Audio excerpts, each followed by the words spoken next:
stretch out a little. There we go. First, let's start off with Saeed Khan, Dr. Saeed Khan, professor from Wayne State University. He's a lecturer of Near East and Asian Studies and Global Studies and a fellow at the Center of the Study of Citizenship at Wayne State University. Ruby Robinson. He's a supervising attorney for the Michigan Immigrant Rights Center. Munib Ahmed. He's an immigration attorney and as well as a civil rights attorney at Ahmed and Akbar Law. Sharif Akil. He's a civil rights attorney at Akil and Valentine. Feiruz Saad, the Director of Immigrant Affairs for the City of Detroit under Mayor Mike Duggan and acting Emerge USA Michigan Board Chair. Stephanie Kenner. She works for Crossing Water, Michigan chapter of Women's March on Washington, Director of Hub of Global Shapers, and initiative of the World Economic Forum, and she received her master's degree in international human rights with concentrations in human trafficking and humanitarian assistance, where she conducted research projects on various human rights topics, specifically refugee resettlement and migration.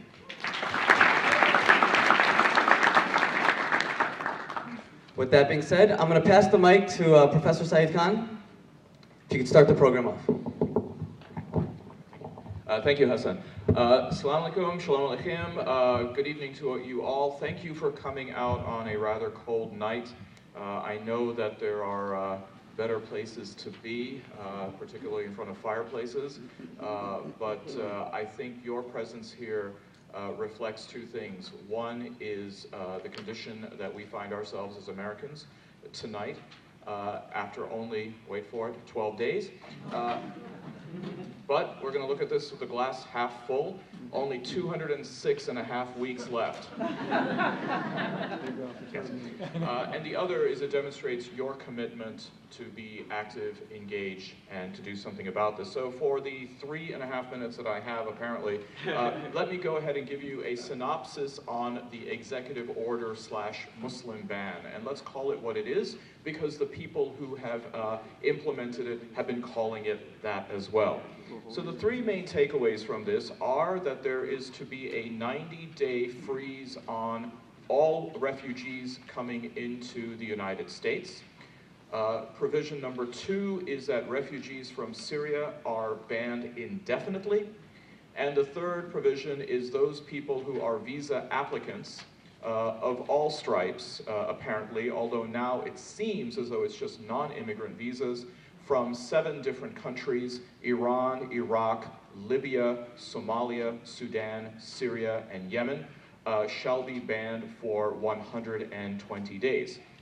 Well, this was the executive order that was thrust upon us a week ago tomorrow at 4:30 p.m.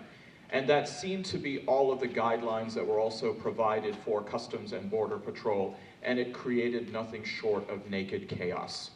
Now, along with the fact that there really weren't any guidelines for CBP on how to process people, especially those who were in the air as they were flying here when the executive order went into effect, you know all of the stories about people being turned around summarily, as well as also people being detained for several hours, if not overnight, in many ports of entry, particularly along the East Coast.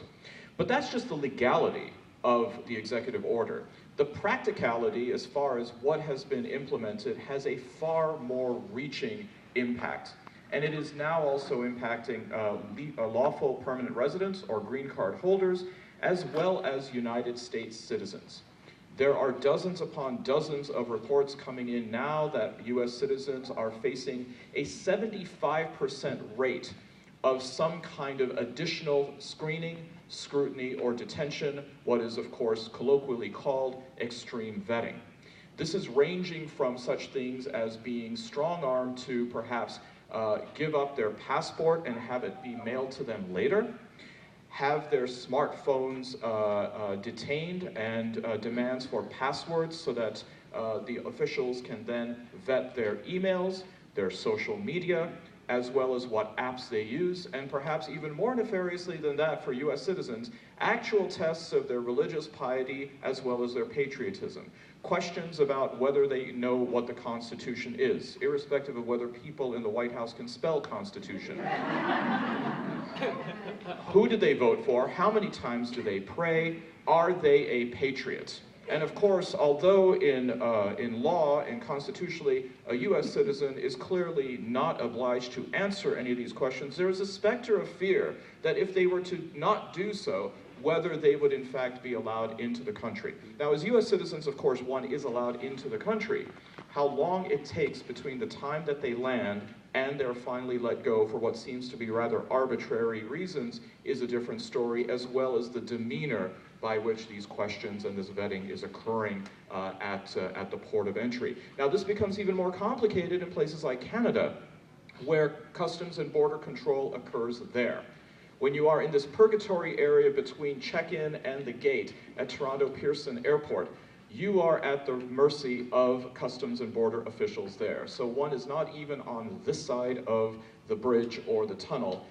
One can only then imagine what this means for even US citizens to have to deal with.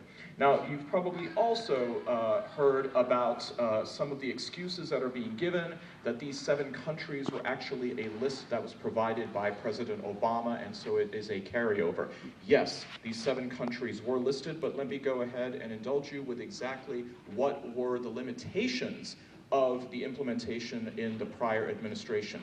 It was a freeze on the visa waiver program, that if somebody had visited one of these 7 countries, they were not entitled to a visa waiver. They would have to apply for a visa. So the analogy would be if you were on a turnpike, you would not be allowed to use the Easy Pass lane. You would have to stop at a toll booth and actually, God forbid, give money to a human being. Okay. What is happening under the Trump administration is you're being told you just simply can't be on the turnpike. Okay? That, of course, has to be seen in this broader pastiche of the civic landscape, which is what Abdullah had presented to you happening in Lansing. Those measures which are being used to restrict the rights and the liberties of all Americans in the area of voting rights, immigration, women's access to reproductive health care, the LGBTQ community, anti-Sharia laws, as well as laws that are intended to gut the unions, the so-called right-to-work laws. This has been going on now for several years at the state level.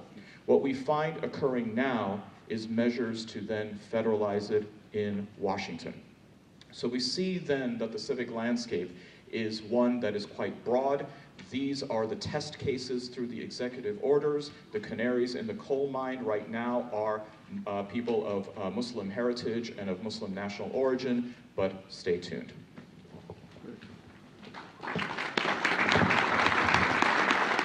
Thank you, Professor.